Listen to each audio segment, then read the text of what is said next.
राव इंद्रजीत की बेटी आरती राव ने माहौल बनाना शुरू कर दिया है। फिर दोहरा दिया कि हवा हमने बनाई है। हवा बनाई है तो सालों तक बीजेपी के टिकट का इंतजार क्यों किया गया?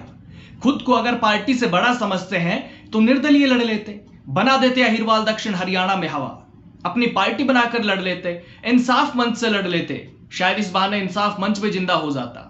या बीजेपी की टिकट पर चुनाव जीतकर सिर्फ लोगों में हवा बनाने का काम हो रहा है। दोस्तों नमस्कार, मैं आपका यार जतिन पत्रकार। केंद्रीय राज्य मंत्री राव इंद्रजीत की बेटी और हरियाणा की कैबिनेट मंत्री आरती राव ने एक बार फिर हवा बनाने के दावे को दोहराया है।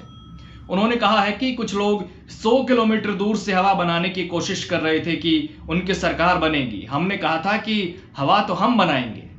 सबसे पहले आरती का ये बयान मैं आपको सुनाता हूं, उसके बाद आगे बात करूंगा। उसी रास्ते में जब आप मोदी जी की सरकार बना रहे थे तो आपने छठी बार राव इंद्रजीत सिंह जी को मेंबर ऑफ पार्लियामेंट लोकसभा का सदस्य बनाया और ये एक ही नेता है पूरे हरियाणा में आज के दिन जो 6 बार सांसद बन चुके हैं, वो भी लोकसभा के, ये नहीं कहती राज्यसभा, लोकसभा के सांसद 6 बार और 5 बार लगातार। तो आप सभी का बहुत बहुत बहुत धन्यवाद। आप सभी से मैं वोट मांगने आई थी, आप सभी ने हमारी झोली भर दी, भारतीय जनता पार्टी को इतने सारे वोट दिए, आप सभी का तहे दिल से धन्यवाद। उसके बाद 2024 में विधानसभा के इलेक्शन हुए और सबने बोली कि हमने तो बोली कि हम तो भारतीय जनता पार्टी की सरकार बनाएंगे, मगर कुछ 100 किलोमीटर दूर यहाँ से हवा आने लगी कि विरोधी बोलने लगे कि सरकार तो अपनी बनी है और हम दक्षिण हरियाणा में बोले कि हवा तो हम बनाने वाले हैं, तुम क्या बताओगे हमें? सरकार हम बनाएंगे।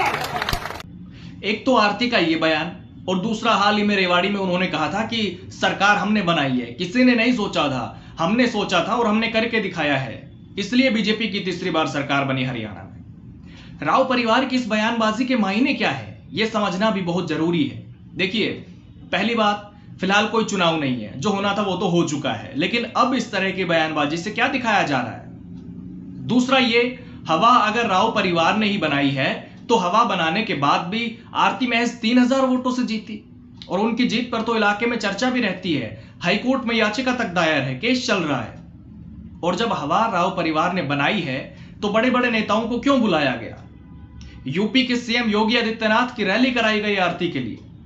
अपने दम पर भी जीता जा सकता था चुनाव, या फिर हार का डर था, और आज चुनाव जीत गए तो माहौल को भुनाया जा रहा है। इसलिए फिलहाल इन बयानों को इसी तौर पर देखा जा रहा है कि भविष्य को ध्यान में रखते हुए लोगों में अपनी पकड़ बनाई जा रही है और खुद को मजबूत दिखाने की कोशिश की जा रही है। इसलिए महेंद्रगढ़ से लेकर गुरुग्राम तक सक्रियता दिखा रही है आरती राव।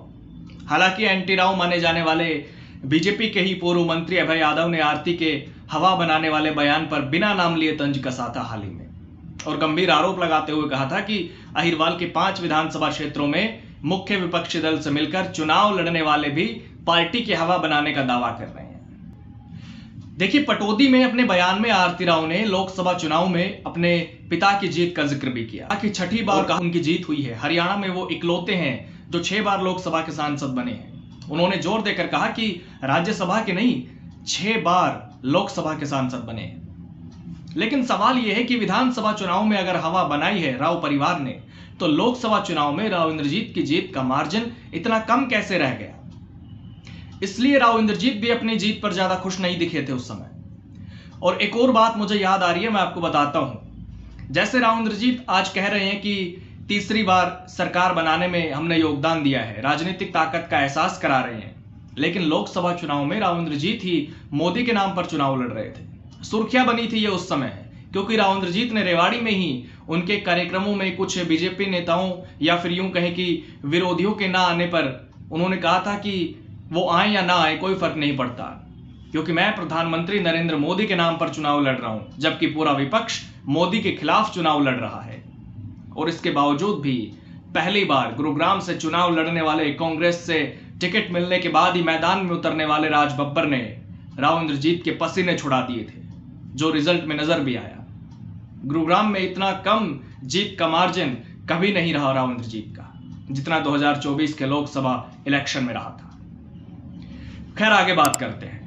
आरती राव ने यह भी कहा कि आपको किसी और का दरवाजा खटखटाने की जरूरत नहीं है। पटौदी में बिमला चौधरी, स्वास्थ्य मंत्री आरती राव और सांसद राव इंद्रजीत आपके पास है। आप किसी से भी अपना काम करा सकते हैं। आरती राव ने अपने परिवार और दक्षिण हरियाणा की जनता के बीच दशकों पुराने रिश्ते को भी याद किया। एक्टिव हो रही है आरती राव और पकड़ मजबूत करने में लगी हुई है। लेकिन हवा बनाने के दावों की चर्चा काफी हो रही है इलाके में। लेकिन यह भी याद रखना होगा कि हवा भी रुख बदलती रहती है। कई हवा बनाने का दावा करते करते खुद हवा हवाई ना हो जाए, क्योंकि राव विरोधी फौज भी काफी बड़ी है। और ऐसा भी नहीं है कि राजघराने परिवार से हैं तो चुनाव हार नहीं सकते। हरियाणा में बड़े बड़े राजघरानों को भी लोगों ने हराया है। आरती राव के पिता भी कई चुनाव हारे हैं। लोकसभा का चुनाव भी हारे हैं, विधानसभा का चुनाव भी हारे हैं। आरती के दादा भी चुनाव हारे हैं। खैर आरती राव की तरफ से दावे हो रहे हैं कि हवा हमने बनाई है। इससे पहले राव इंद्रजीत जो आरती राव के पिता हैं वो भी कह चुके हैं कि सरकार बनाने में हमारा अहम योगदान है। और अब उनकी बेटी आरती राव कह रही हैं कि हमने हवा बनाई है। और अगर उनका ये मानना भी है तो सवाल ये भी है कि सालों से बीजेपी की टिकट का इंतजार क्यों किया जा रहा था। 2014 में बीजेपी ने टिकट नहीं दी तो चुनाव नहीं लड़ा। 2019 में भी बीजेपी ने टिकट नहीं दिया तो चुनाव नहीं लड़ा। हवा तो निर्दलीय लड़कर भी दिखाई जा सकती थी, अपनी पार्टी बनाकर भी दिखाई जा सकती है। लेकिन बीजेपी की टिकट के लिए सालों साल इंतजार किया और अब बीजेपी की टिकट पर ही चुनाव जीतकर आरती राव हवा बनाने का दावा कर रही है। नमस्कार।